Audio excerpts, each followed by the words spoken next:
Shalom shalom, ndabasuhuje mwese mu izina ry'umwami Yesu Kristo aho muyerereye hose. Ubuntu n'amahoro bye bibane namwe. Iri ni ijambo rikomeye, ubuntu n'amahoro bye. Uzi ubuntu bwose bwa Kristo Yesu n'amahoro bye ubundi birahagije. Ubundi iryo ni isengesho rikomeye Paulo yajyaga asengera amatorero. So ni ikintu gikomeye, the grace of our Lord Jesus Christ, ubuntu bwe, ubuntu. Oh my. Igisobanuro cyose cy'Imana icyo nicyo yadukoreye gihishurwa muri iryo jambo rimwe ubuntu. Ubu ntabwo ari akantu gato, ubuntu ni umuntu, ni byose Imana yakoze ishobora gusobanurwa muri iryo jambo ubuntu. Aho tugakoresha urukundo, amagambo yenda kugenda agirana isano, ariko byose bihishura Imana. Ndagusengeye ngo ubuntu bwe bugwire kuri wowe. Ndagusengeye ngo umenye ubuntu bwe birenze icyo uzi uyu munsi wa none. Kuri bwo umenye ubuntu bwe mu izina rya Yesu Kristo, mu izina rya Yesu Kristo. Umumenye mu mahoro, umumenye mu buntu, umumenye mu mbaraga, umumenye mu bwiza, umenye mu rukundo, umenye muri byose. Uko kumumenya kube ikintu cya buri munsi gikorwaho kuri wowe, kibe experience ya buri munsi. Umunsi ku wundi ugireze experience z'ubuntu bw'Imana, bugenderamo. Imana ishimwe cyane. Data ashimwe kubw'uyu munsi mwiza kandi mushya duhaye, ngo twongere twunguke iteka ryose. Ni byiza ko dukunda kwigishwa, kandi tukamenya kuki tuzabaho ubuzima bwuzuye kandi bwiza. Ese mwe muzi abantu mu itangiriro ubona rebellion, kwigomeka cyangwa kwivumbura cyangwa kuba intagondwa kwa muntu kwagaragaye. Umuntu yagaragaje ubutagondwa. Ngwaye urugero, Imana yarambwiye iti ku biti byose byo muri iyi ngobyi uzaryemo, donc iki giti ntuzakirya, uzarya iki ngiki. Ariko tubona ikiba ku muntu iyo akoze amahitamo, iteka ryose ahitamo nabi. Umuntu yaritonze rero ahitamo kurya kuri rwa rubuto yabujijwe. Ibi ni ibintu bimwe mu bintu bidutangaza, ukavuga none se kubera iki uhisemo kurya kuri urwo rubuto kandi wabujijwe? The rebellion of man was demonstrated. Hari ikintu cyitwa kwigomeka k'umuntu. None akenshi, ubwo ndashaka kuvuga iki, akenshi iyo hari amabwiriza ibintu abantu bakwiye gukurikiza, rimwe na rimwe biba biri kugerageza kubafasha ngo barebe ko iyo rebellion, ubwo butagondwa bw'abantu buba muri bo bugabanuka. Hatari urugero bw'amabwiriza wenda ngo abantu batahaye amasaha bagere gutya bacaha, wahita ubona icyitwa rebellion mu bantu ugatangara. Umuntu agira uko kwigomeka gutangaje cyane. Ibi byose nyine mu gushaka igisubizo no gushaka ibisubizo muri rusange, abantu bagerageje gushyiraho amabwiriza. Nubwo ayo mabwiriza uzajya usanga iteka ryose atubahiriza, uzi impamvu ya rebellion.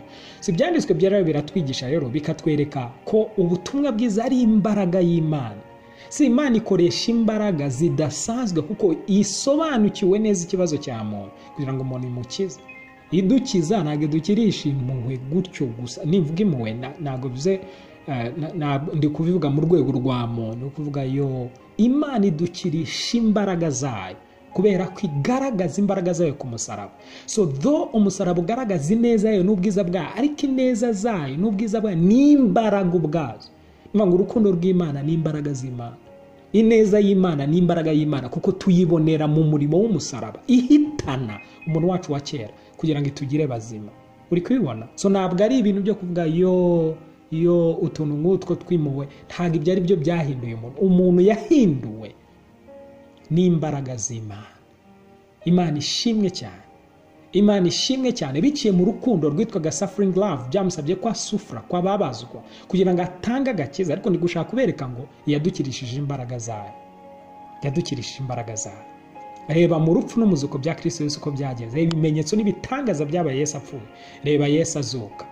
Uzi imbaraga byasabye kugira ngo Yesu ashobore kuzuka. Avuga ngo nk'imbaraga zazuye Yesu kuri wa munsi wa gatatu, ubwo natwe twazukanaga nawe, ariko imbaraga zamuzuye. Mu Efeso igice cya mbere uri kwiga ku murongo wa 19-21 gukomeza, ubona imbaraga zazuye Yesu.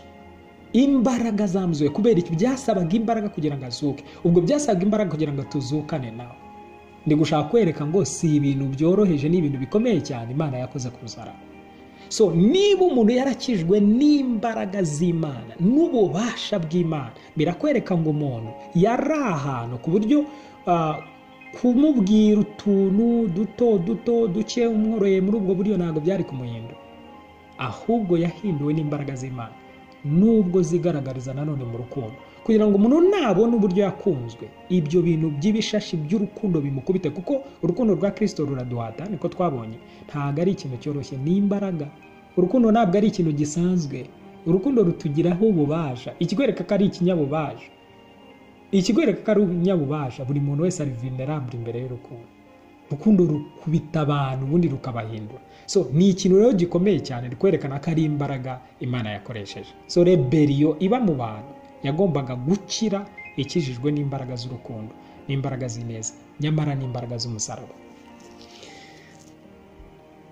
So aratubwira rero ngo kandi yapfiriye bose kugira ngo, umurongo wa 15 w'Abakorinto ba kabiri igice cya 5, kugira ngo abareho be gukomeza kubaho ku bwabo, ahubwo babeho ku bwo wabapfira akanabazukira. Ndi gusobanurira ijambo kubaho kubwe. Kubaho kubwe ubundi ni nko kubaho nkawe. Kubaho kubwe ni ukubaho nkawe. Kubaho kubwe ni ukubaho nkawe. So bivuze iki se kubaho nka Kristo Yesu? Nasobanuye ibi, nongere mbishyireho urufatiro kugira ngo mwumve uburyo bitangaje. Waruzi ko abana b'abantu muri rusange, donc humanity, abantu nyoko muntu yose itazi ubuzima Adamu yabayemo ataracumura? Uziko ubuzima abantu bazi, banamenyereye, banakire, bumva ari ibisanzwe, ari ubuzima buturuka mu wacumuye, mu muntu umwe wacumuye. Sinzi niba icyo kintu ucyumvishije. Reka muguhe urugero. Abana, urubyaro ruramutse ruvutse rugasanga ruri mu buretwa, rugasanga hari slavery, hari ibintu by'uburetwa bisanzemo, ese batekereza ko ibyo ariko bimeze. Nyine ubwo bibwira ko twe twagenewe kujya tubaho gutya. Hari aba masters, abatware bacu badukubita, badukoresha. Nyine umwana w'umuretwa abyara undi muretwa. Mbese tekereza icyo kintu. Iyo abantu bavutse mu gihe cy'intambara nyine basanga ari byo bimeze, ariko bimeze. Iyo ari igihe cy'inzara nyine nuko biba bimeze. Iyo nzara nyine niyo order of the day, niko bigenda. Ubwo ndi gushaka kwereka ngo Adamu amaze gucumura, nta mwana w'umuntu wigeze amenya ubuzima no kubaho ubuzima bwo Adamu yabaye ataracumura. Ni ukuvuga ngo ubuzima tuzi ni ubuzima bwaguye. Ubwo nibwo twafashe nk'icyitegererezo cyo kubaho. Uri kubibona? So niba icyo twafashe nk'icyitegererezo cyo kubaho atari ubuzima nyabwo, ahubwo twarahuye n'ubwaguye, nibura nta nubwo twahuye n'ubuzima bwa Adamu ataragwa. Reka tureke kuvuga ibya Yesu, ubwo ntarazanamo Yesu, ko Yesu ubuzima abaho burenze ubwa Adamu ataragwa. So niba Kristo Yesu azana ubuzima burenze ubwa Adamu ataragwa, twebwe tukaba tutanazi ubuzima bwa Adamu ataragwa, ahubwo tukaba tuzi ubwa Adamu waguye. Ndagira ngo bitekereze. Icyo tuzi ubundi ni iki? Urumva tutaribeshye from day one, kuva ku munsi wa mbere twari, kuko ubuzima twamenye sibwo twari dukwiye kumenya. Sinzi niba uri kumva. Ni nkuko waca mu ishuri ukigishwa ibintu kumvisha ko ari byo, kumbe wazasoza ukazavumbura ko bya bintu byose wigishijwe bitari byo, kuko inyigisho nyayo wagomba guhabwa ni iyindi, kuko wahawe ibintu bitari byo. Ni nk'ukuntu twisanga ariko byagenze. Twarigishijwe, twarize, mbese twarasobanuriwe ibintu mu buryo butari bwo. Mbese byose byafashe point de vue, mbese ahantu byakomotse n'ahantu twafatiye ni mukogo, ntabwo twafatiye mu buzima butaguye. So standard y'ubwoko bw'ubuzima tuzi ni ubuzima bwaguye. Uri kumva? Urwego tugenderaho ni ubuzima bwaguye, nibwo tuzi, nibwo tumenya. And therefore kubw'ibyo uzasanga abantu bari kubaho ubuzima bamenye, bize bazabufata nk'ubusanzwe. Ni ibisanzwe kandi ibyo ndi kuvuga kuko ni environment, ikirere cyabo. Nuvukira mu Rwanda uzasanga uri kuvuga Ikinyarwanda, nuvukira mu Bushinwa uzasanga uri kuvuga Igishinwa, nuvukira mu Burusiya nuko nguko, mu Buhinde nabyo nuko. Mbese hari ukuntu ufata shape, ufata ishusho y'aho hantu, hari ukuntu wakira umuco w'aho hantu, hari ukuntu wemeranya n'aho hantu kubera iki niko wasanze bimeze. Uri kubibona? None iyo uri kubaho muri ubwo buzima ugerageza kubaho ubuzima bwiza kurushaho, ariko bugendeye muri iyo standard, buri kuri iyo niveau, buri kuri urwo rwego, niko ubundi bigenda. Uri kubibona? Nawe ikintu ndi gushaka kwereka ni iki: ntabwo twigeze tumenya kubaho nka Kristo, nta nubwo twigeze tusobanukirwa icyo bivuze kubaho kubwe. Kubaho kubwe twe twabayeho nkatwe. Ubwo kubaho nkatwe ni uwo mujyo naho twavomye, ni mu isoko twavomyemo yitwa iyo twasanze ihari. Ni ukugwa twasanze guhari, twasanze ubugome, twasanze ubwicanyi. Uri kubibona? Ugasanga mu isi harimo ubugizi bwa nabi, usanga mu isi harimo ibi, harimo biriya, harimo bino, harimo biriya. Uri kubibona? Si ibyo bintu twasanze nibyo twatekereje ko ariyo standard, ariko ibintu biteye. Urumva rero iyo Yesu ari kuvuga ngo kugira ngo twe kubaho ku bwacu tubeho kubwe, arabyumva ko yasanze abantu babaho ku bwabo. Mbese ubuzima yasanze babaho sibwo bagomba kubaho, ko ntibigeze bamenya ubwo bateganyijwe n'ubwo Imana yashaka ko babaho ubw'ukuri. Bityo babaho ubuzima butari ubw'Imana yatekereje cyangwa yateganyije. Kubera iki? Kuko ubwo bagomba kubaho basanze umutware w'abana b'abantu, umuntu wa mbere wabayeho, yaraguye akabashyira mu kaga, akabashyira mu bibazo bikomeye cyane. Abashyize mu bibazo bikomeye, mbese bavukiye mu bibazo. Ari Zaburi Dawidi yanditse avuga ngo mu byaha nimwo mama yambyariye. Mu byaha nimwo mama yambyariye. Yashaka kwerekana uburyo umuntu avuka ari umunyabyaha. Nawe mbwira, intego y'Imana se ko ari ukugira ngo umuntu avuka ari umunyabyaha? Bitekerezeho. Iyo rero umuntu avutse ari umunyabyaha, uri kumva icyo gihe habaho gutabaho kubaho kubwe ni ukubaho ubwo buzima. Ariko noneho kubaho ku bwa Kristo Yesu ni ukuvumbura ko uyu Kristo Yesu iyo aje agakora umurimo wo gucungura, icyo gihe abantu bashobora kuvukira mu gukiranuka, kuvuka ubwa kabiri, kwakira gukiranuka, kuba abakiranutsi muri Kristo Yesu. Uko ni ugutangira kubaho kubwe, kuko mbere wabagaho mu buryo bw'ibyo wahasanze bitatewe nawe, byatewe n'abakubanjirije. Ariko noneho Yesu araza akavuga atumva, hari ibindi bishya nazanye, ndashaka noneho kubaho ku bwanjye. Uri kubibona? Kubaho ku bwanjye ni nko kubaho ukurikije standard y'ubuzima nashyizeho. Iki kintu ni ikintu gikomeye. Ni iyihe standard? Ni uruhe rwego rw'ubuzima Yesu yashyizeho yashaka ko tubaho kubwe? Urumva uburyo bikwimura?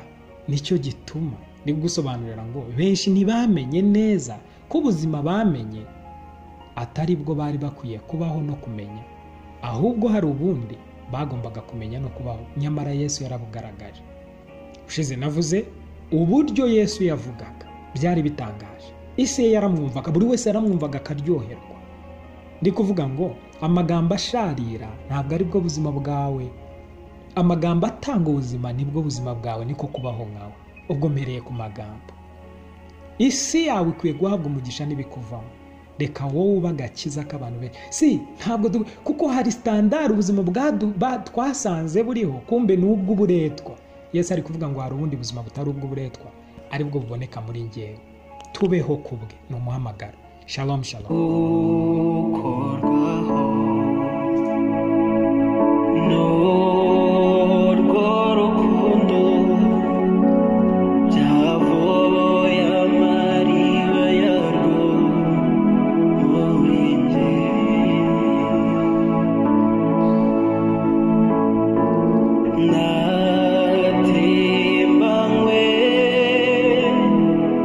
No